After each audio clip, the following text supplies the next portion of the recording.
Here's a fun project I decided to do. I'm trying to make a brand, a personalized brand. The idea here is you can use it on steaks. I'm making this for someone for Christmas, and now that it's after Christmas, I can release the video.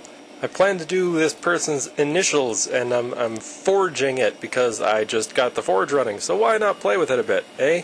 Hopefully this brand can be used, you know, on steak. I was thinking steak. You could probably also use it on, like, cows, children, whatever. Probably not children.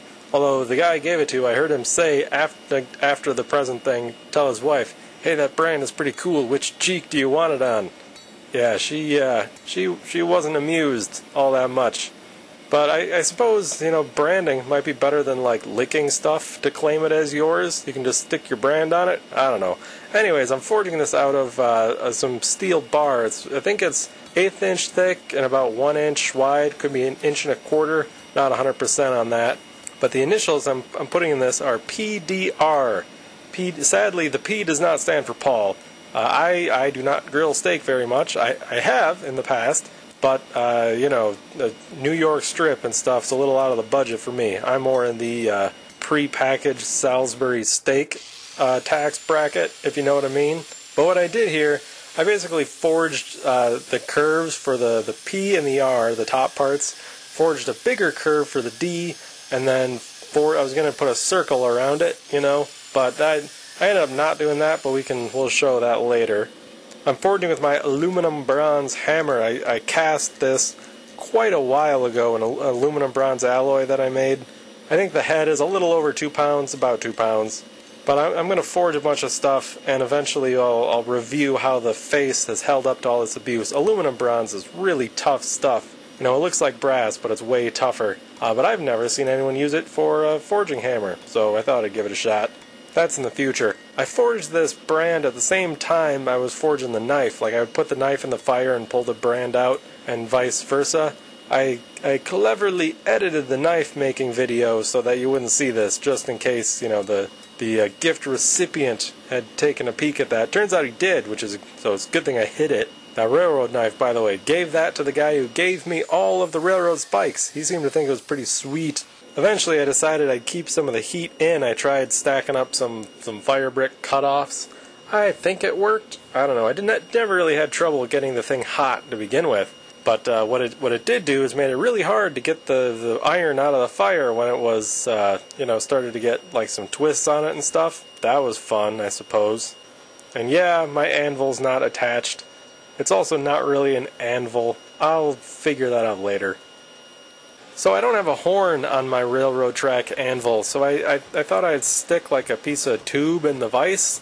I don't know if this is advisable, but it kind of worked to make like a circle shape.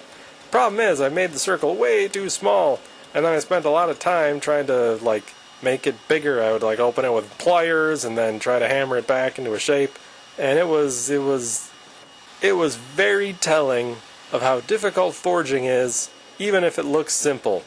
Because the people who make it look simple know what they're doing. I clearly do not, so I made it look pretty hard. Probably about as hard as it actually is, if I'm honest. But it was interesting just how easily the metal would bend when it was bright hot, and how difficult it was to bend when it cooled down.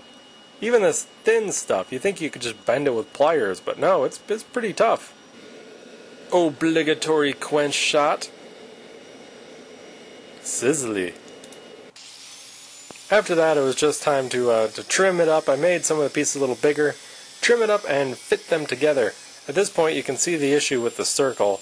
The circle it constrains the letters quite a bit, and it is also enormous.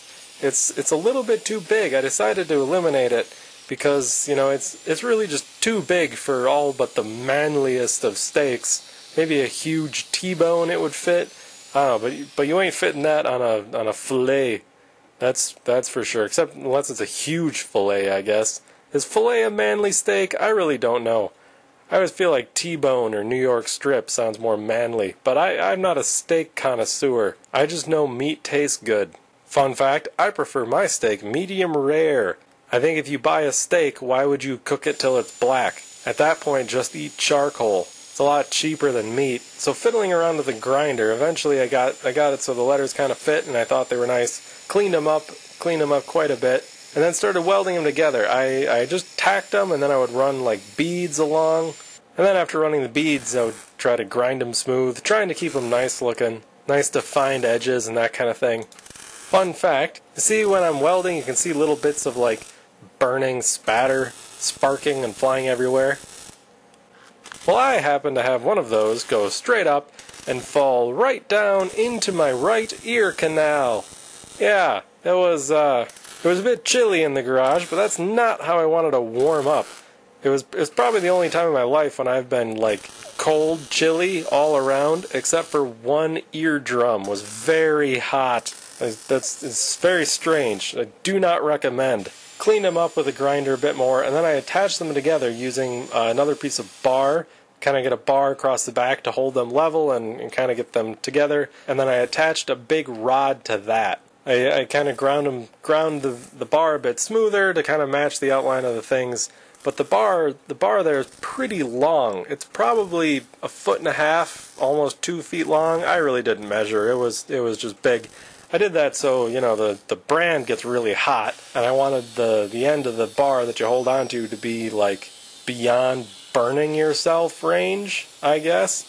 If I was thinking, I would have tried forging a hook on the end. That would have been cool. But I didn't think about that until about a couple days after I gave it away. And I cleaned it up with acetone, a lot of cleaning up, you know, as if like being red hot from welding and forging wasn't disinfectant enough. I didn't have any steak roaming around the garage, nor cattle or any other sort of livestock, so I grabbed a slab of clay. It's not very exciting to look at, but you get a sense of what it looks like. I haven't heard that it's been used on a steak yet, but I can confirm it's been used successfully on a loaf of bread. Now I've just got to make one of these for myself. Maybe try to forge my channel symbol. Nope, that's too complicated. I gotta lower the bar a bit.